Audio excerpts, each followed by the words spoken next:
Very good morning to all my dear friends. I am Prashant Mamani and I warmly welcome all of you to StudyIQ. I hope you all are doing good, dear friends. StudyIQ provides pen drive and tablet courses for your exams. Make sure you check out studyiq.com to know more about it. With this, dear friends, today we have literally no time to talk about life management, but today I would request all of you to brace yourself and think about or hold yourself high. Remember all the quotes that we have discussed earlier on, because today you have so many items in today's The Hindu, and as you know that it becomes practically impossible to cover each and every item. But what I have done here, of course, I have analyzed editorials for you guys. I have gone through all important articles as well. Some of the articles were very challenging today to explain, right? A bit easier to understand but a bit difficult to explain. And anyways, the thing is that we are on track now, and let's crack on.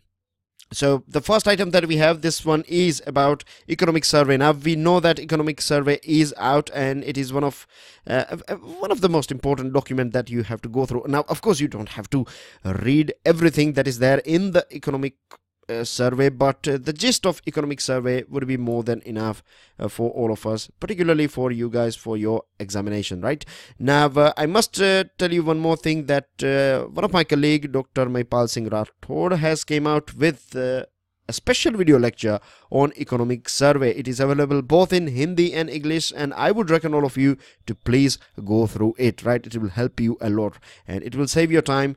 Rather than going through or reading the whole economic survey and other things, this will provide you a very good gist and understanding. So let's see what we have got in this editorial. It projects that GDP growth, right? This economic survey is projecting that GDP growth could accelerate to 7 to 7.5 in 2018-19. You know that our financial year, right, starts from April. So from April to March 2019. This is the reason why we use this sort of term or this figures, right? 2018-19.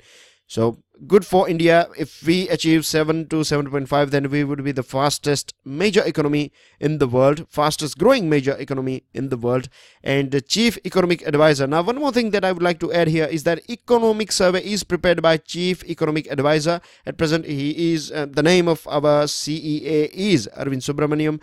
And the office of chief economic advisor is an office that is basically under finance ministry, and the name itself indicates a chief economic advisor. So just in case if government requires any sorts of advice on economic matters, then it will knock the doors of Arvind Subramaniam or chief economic advisor.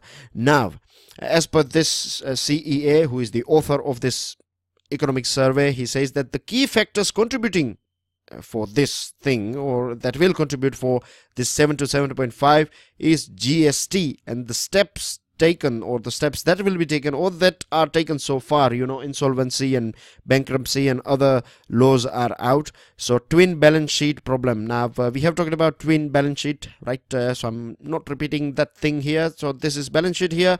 Problems with both.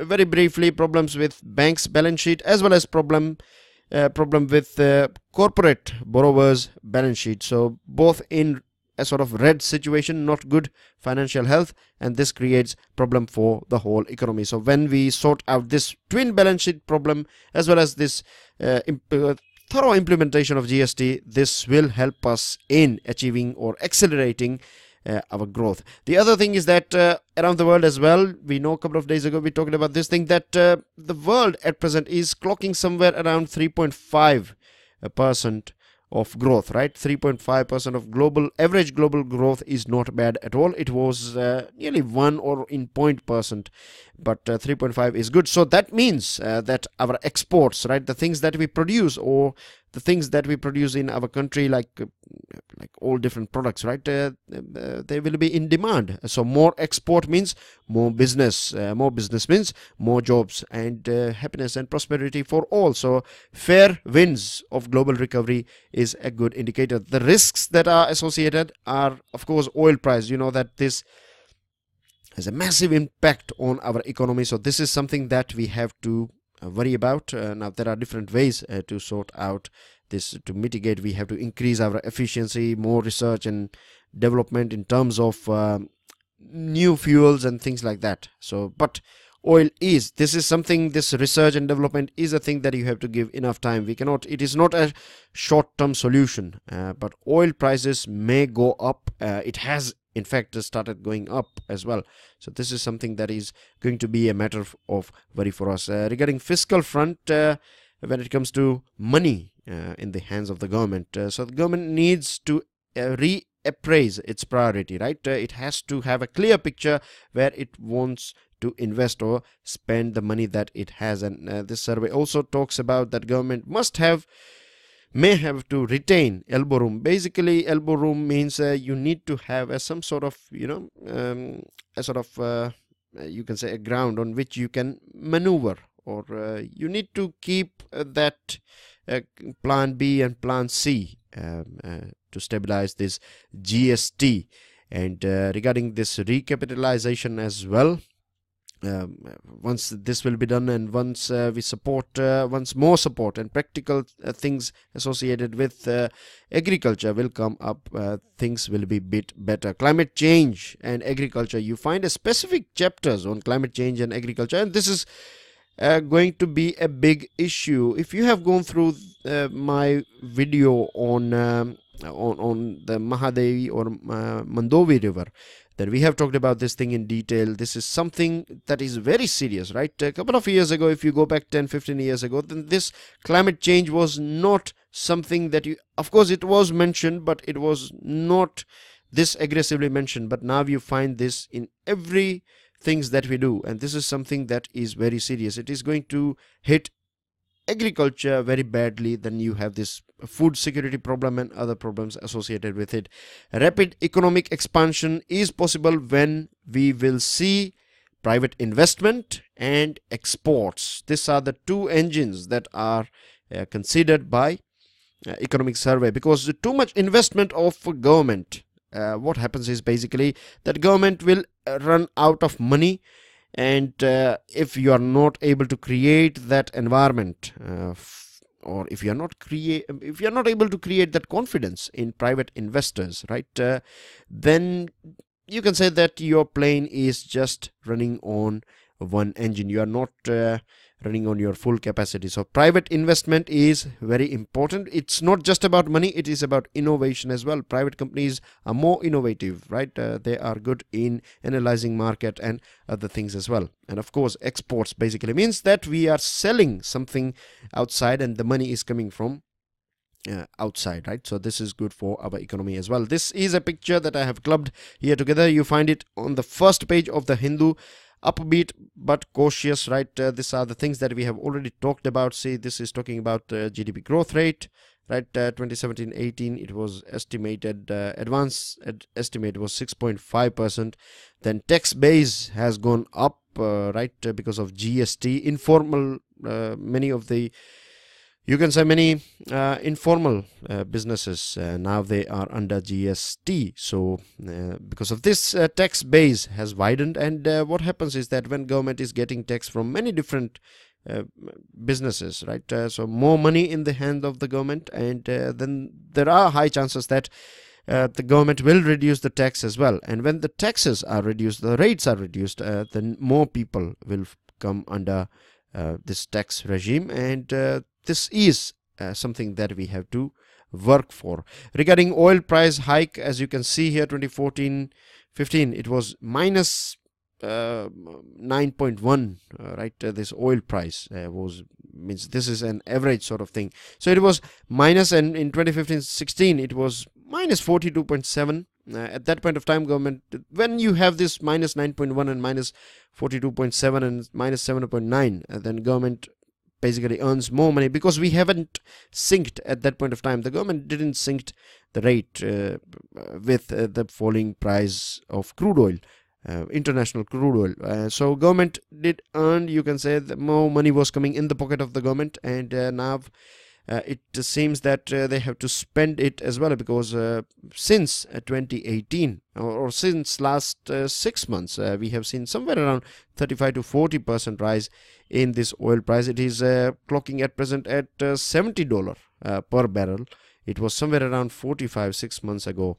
So this is going to be a big challenge, as we have already talked about. This article. You find it in today's The Hindu, and it is written by Arvind Subramaniam. Now, as I told you that we have taken the gist of important bits in this editorial, and I would also reckon you guys to go through the lecture that I just told you, the special video lecture by my colleague. And this one is basically explaining the things that you find in economic survey. I'll quickly take you through it. Right, you have two things in it. You have volume 1 and volume 2, and volume 1 basically contains all these facts and figures, right? More statistical things you find in this volume 1, and volume 2 is more about descriptive things, theories, and it explains things to you. So this is basically, this is, you can say, a bigger division of economic survey. Now the thing is, here is a very interesting line. According to behavioral economics, you know, behavioral economics got Nobel Prize as well recently, isn't it? So humans place greater welfare weights on avoiding loss than experiencing equivalent gain. That means we place more importance in avoiding loss. Simple as that, right? If you observe your life as well, if you go in the market, then of course we do take care. We are concerned more about avoiding loss than experiencing equivalent gain. That means a gain for all is not something that we appreciate. We first of all we check that our back is saved, that we are not creating any sort of loss. So this is part of behavioral economics, and it becomes very challenging for the government as well, and people associated with the government, to come out with a budget and to come out with an economic survey that will keep everyone, practically everyone, happy, you know. Anyways, so this volume 2, you find things pertaining to gender, right? Gender equality, you know, this is something that is very important too. Climate change, we have talked about it. Government and judiciary, right? Whether they appreciate and whether they are working with each other, then center and states. And I'll give you one example, right? Say for example, if you are from Singapore and you want to invest some money in India, and now you find that something has gone wrong. Someone has cheated you or something you are not happy about, so you knock the doors of Indian courts. And if you find that it is going to take 6 to 7 years, and till this 6 to 7 years, whatever investment you have made, say for example 100 crore rupees or dollar, whatever, so you find that this was a very bad decision of yours to enter into Indian market, isn't it? So when judiciary is taking too much time, and many times we find this thing with the government as well. I'm not just, this is just a small example. So both government and judiciary, right, they have to work with each other in when we talk about economy and when we talk about business environment. The other thing is that center and states, we have seen this thing taking place in our country, where central government will give permission to a big company, but then you have to take permissions from state government as well. And you find that state governments, because of this party differences, you have party named A at center and party B at state level, and because of their political rivalry, right, this particular business will suffer. So this sort of things is not good for our economy. And of course it is also talking about this science and technology missions that will propel India to become a sort of world's top knowledge producer, because we are a young nation. With this, dear friends, let's talk a little bit about philosophy of Mahatma Gandhi. Sadly, today is 30th January, and it marks 70th anniversary of assassination of Mahatma Gandhi, right? One of the most, you can say, revered leader around the world. And it is also, as per this article, is also talking about that this is an opportunity to evaluate the theoretical as well as practical status of MK Gandhi in India and in the world. Now let's you know, this thing that you find Gandhiji everywhere, isn't it? We find it on our currency note.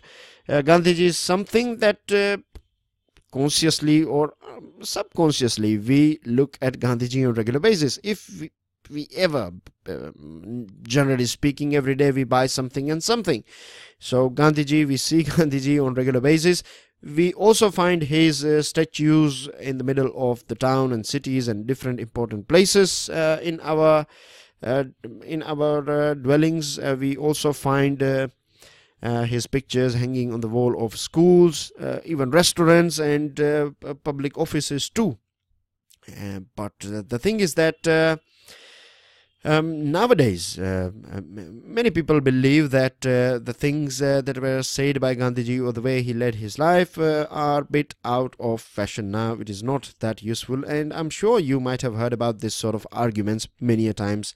Many a times the youngsters, and many times we also find politicians, right? They talk about Gandhiji. Political parties, they talk about Gandhiji. Many important leaders, they talk about Gandhiji, but then you find that they were just talking. They were just, you can say, good words said by them. So this is a thing, and interestingly, if you see the things that are going on around the world, then we find that particularly this comparative political theorists, right? Comparative political theorists, they compare philosophies, and they compare these theories and ideals and things said by or given by different philosophers, different, of course, when I say philosophers, I mean to say one who have talked about something about society and particularly politics. So they compare political theories of different legends and different writers or authors or thinkers with each other, and then they come to a conclusion.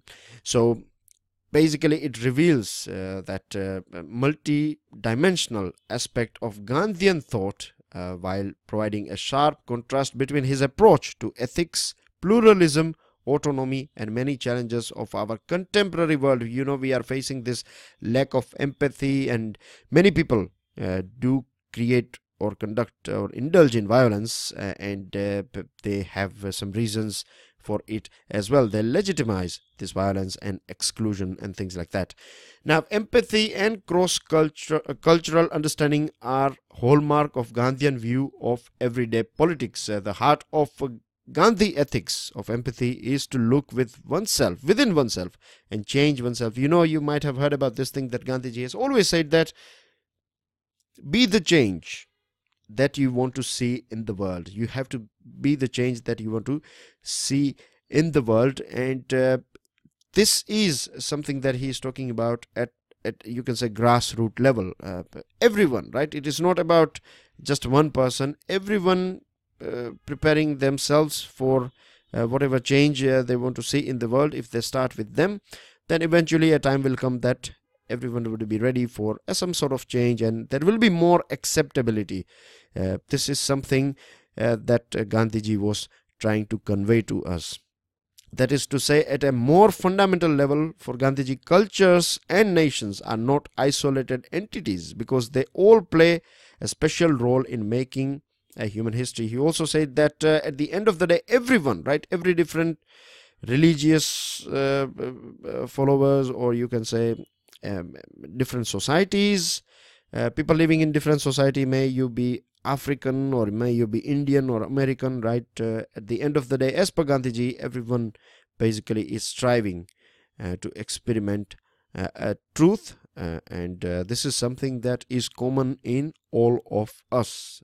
And at a more philosophical level, in Gandhi's view, every culture should learn from each other. We should not indulge in this sort of things that we are the best, or there is no harm in saying we are the best, but when we say only we, right, this is the problem. When I say that I am the only one who is best, then this is creating problem, because what happens is that I don't know whether I would be hurting someone or not, but the main thing is that I have created a wall around me, so new ideas will not run towards me. And at present it could be that I would be best for whatever I have done in the past, but when you create this sort of walls, when you don't allow different views to enter in your society, then what happens? You have created this wall, and naturally you are going to decay. As a result, politics for Gandhi is a matter of non-violent organization of society with the aim of becoming more mature and more truthful. This is what this engagement between different cultures, it makes one individual, or it makes a society more mature and more truthful. He also talks about this thing, and here is a quotation from Gandhiji, that I do not want my house to be walled in on sides and my windows to be stuffed.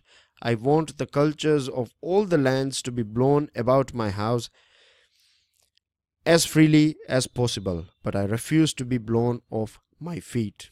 Gandhi is always concerned with this cooperation among nations. He says that when we learn from each other, we can reach there. When we say there, he means to say that we can reach or we can achieve or attain truth if we are working with each other. And it also involves a belief in the fact that an understanding of moral views is possible among all people of all cultures, because they all participate in the same quest.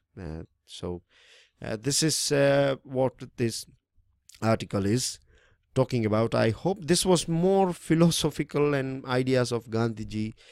I think most of you would have got it. If not, then I would reckon go through the lines that you find here and listen to this discussion again. And if you have any doubts, then feel free to contact me on my Facebook page. Right, so let's move on, and a very interesting one on education. 3 milestones in education. And see, the thing is, this article is talking about 2 surveys that we do on regular basis, right? We have this annual status of education report, that is ASER, and then we have one more thing that is known as National Achievement Survey. This is a district report card, right? National Achievement Survey is a district report card, important for your MCQ as well. Now the thing is, 2018 marks this 8 years of the implementation of this Right to Education Act, which came into force, or which came into effect in April 2010. So this year we have this first batch completing 8 years of education. Now what happens is, in any society, that first of all you try to get them on board, right? You try to get as many as kids as possible under this Right to Education Act. You ensure that they at least go to school, and once the ball is in motion, then you start making necessary changes. So when we talk about our say for example government schools, then you know that quality is a thing that is lacking, right? We know it very well, that quality is a thing that we all are trying to achieve when it comes to government schools. But first of all, it is important for us to ensure that enough strength is there, and then this is sad thing, we can of course have a good start, we can of course have a quality and quantity start as well, but sadly this is what situation is in our country. Anyways, so this National Achievement Survey, NAS and ASER, the major difference between these two surveys is that this one is more about quantity, if I can use this words to break it down. This one is about more quantity and facts and figures. This is about more quality. It is talking about this read textual, whether students can read this textual and non-textual materials with comprehension and identify the details, provide a picture to students. Many times, a couple of days ago, you were been given a picture of Andhra Pradesh Chief Minister and Prime Minister Modi. Remember? So those sort of things, if you give it to kids, whether they are able to deduce information that is there, and whether they are able to create new ideas and work around it and solve problems and things like that. So this one is more based on quality. And this is a district report card. So districts in the same state will have the opportunity of making contextually relevant and appropriate plans to address the needs for their children, rather than top-down approach, rather than everything being dictated by the state level or chief minister level or cabinet level of a state, right? It is better to give, you can say, different districts, right? They may have different quality related problems, or maybe quantity related problems as well. So it should be left for the districts to sort it out. This is what this National Achievement Survey is telling. India is in a good position to think of effective new ways of moving beyond universal schooling towards learning for all. Very important. You find education related questions in your mains examination, right? So the time is right. Universal schooling again, the same thing, that just bringing them to school is not going to be enough. We need to focus on learning for all, and learning improvement fund. You know what happens is that before budget consultations do take place, and during this time when consultation were carried on, the writer was the part of this small team that had a chat with the finance minister and officials, and they suggested this thing, that there should be learning improvement funds, right, for the district. Very important thing. You can use this example as well. So when this learning improvement fund is provided to the district, right, this will, when you have, then you design your own plan, and then you can come out with some result oriented multi-layer learning improvement programs, and this should be implemented. In this way we can achieve this learning for all, because you all know, if I'm sure you might have read NCERT, and sometimes you might have also gone through the first or second page of NCERT, in which you find this National Education Policy of 2005, which clearly says that we don't need these things called by-hearting. Understanding is the key. That is, and we have talked about this thing in this platform as well, that understanding is the future. So the annual nature of this planning process in education may have been useful for when inputs had to be provided, right? Focus is moving from providing schooling towards ensuring learning. A multi-year period is needed for implementation. You cannot have this thing like when you talk about building schools and quantities, that can be done on a short-term period, but when you talk about this learning and a multi-layer means learning or improving learning for all, right, then you need to give it a time. But the thing is, this is the right time for us, because we have completed this first batch of this right to education 2018. You have to see the first you can say pass outs, if I may use this thing, that pass outs, or the ones who have the batch that has completed this 8 years of education. So now we should focus on this learning for all. With this this is about a path to executive power. Disqualification took place, you know, that 20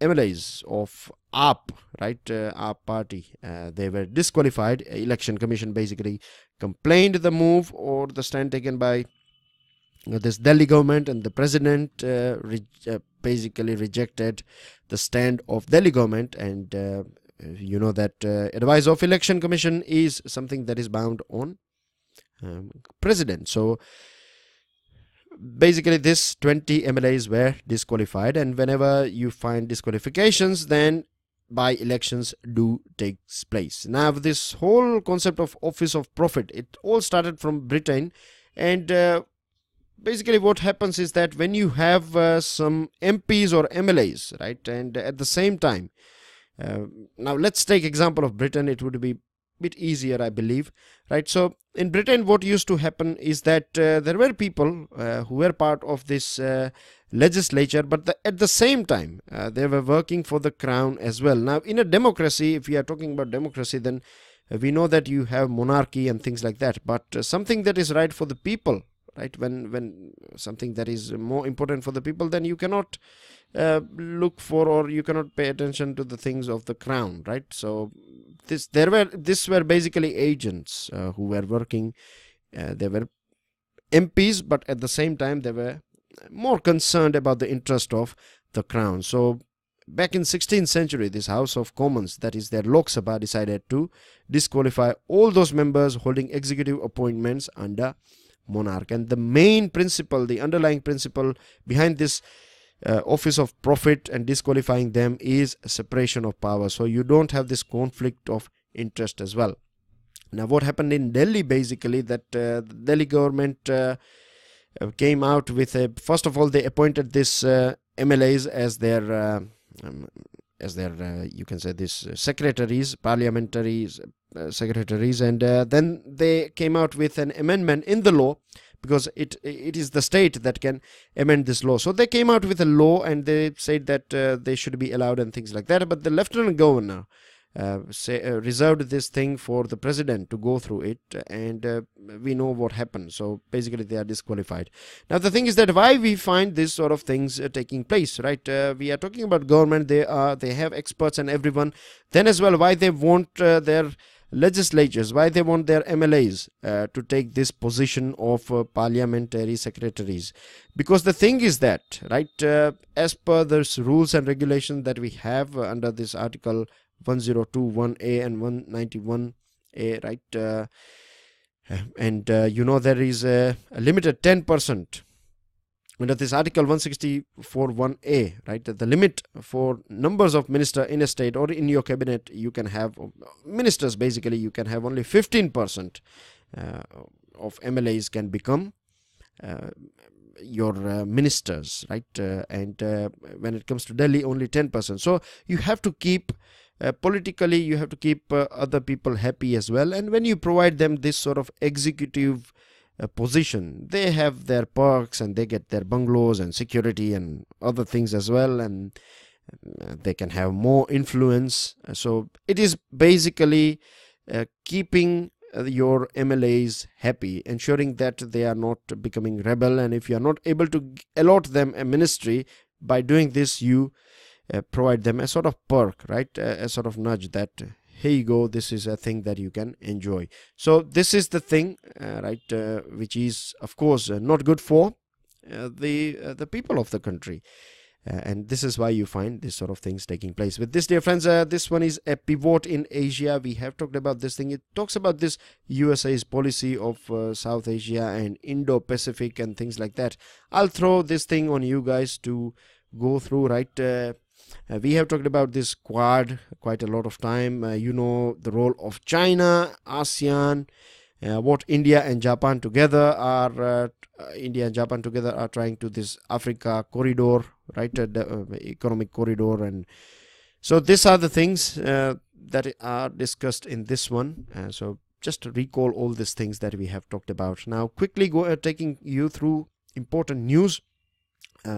You know, this budget session starts with a joint sitting of parliament where president addresses, because parliament, right, consists of three important things. One is Lok Sabha, the other is Rajya Sabha, and then you have president.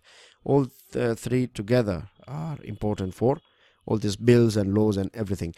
So joint sitting was addressed by president, and the main focus was ensuring social justice and economic democracy. We know that even today 70% of wealth is in the hands of 1% of Indians. So this in fact indicates that when we talk about economic democracy, it is missing in our country. Social justice as well. You know the situation of women. Many times we find these things that they're not been given, even in fact the glass of milk as well is being discriminated. It is given first to the male child. And so this sort of things, these are all the ills that we find in our society that we have to get rid of.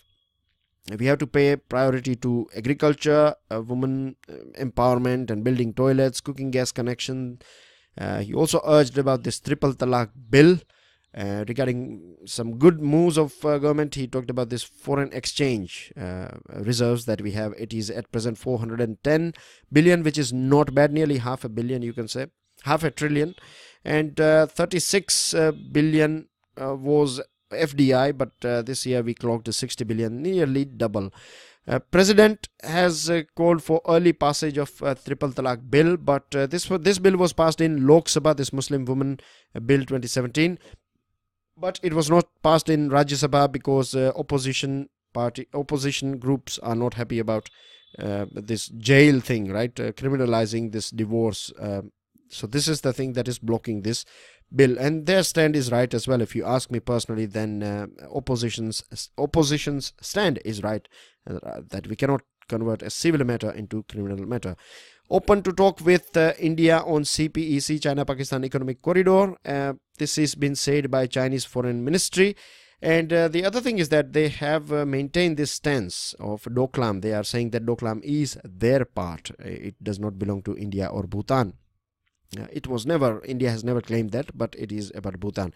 Frequent polls a burden, right? Simultaneous polls again has been urged by both Prime Minister and President, but the thing is that this is something that will not take place now, right? But it is better for all of us to have our own opinion whether this is good or bad. So everything that you find right? Here you find a couple of points. Here is saying that when you apply this model code of conduct, then you find this development process is stopped and things like that. So these are some negative points for current situation, and negative points for simultaneous polls would be what will happen when presidential rule will be applied. And so there are many things on this simultaneous polls that we have to talk about. Dear friends, as I told you that today we have so many articles and important news items. I have covered it, but there are a couple of items that I would recommend you guys to help yourself with it. The CEA, time to change monetary stance, and then fiscal deficit may see only a slight slippage. Climate change may hit farm income, right? Science, because you have this economic survey, so there are many articles that are written on this thing. So please help yourself with it. And if tomorrow we will have enough, because you know that we have a limited time before that, this video should be there in front of you, and then we have limited time to analyze all these things. So I will leave it on you guys, right? If you find any trouble with any particular article, then do let me know. I will respond to you or via my Facebook page, and I will try my level best. If possible, if we have less items tomorrow on our plate, then of course I will take this thing on board, and I will let you know that this is from basically 30th January's The Hindu. So no questions again as well today, because as I told you, very short of time today, and that's everything that we have got, dear friends. I'll see you all soon. Enjoy your studies. Take care. Goodbye for now.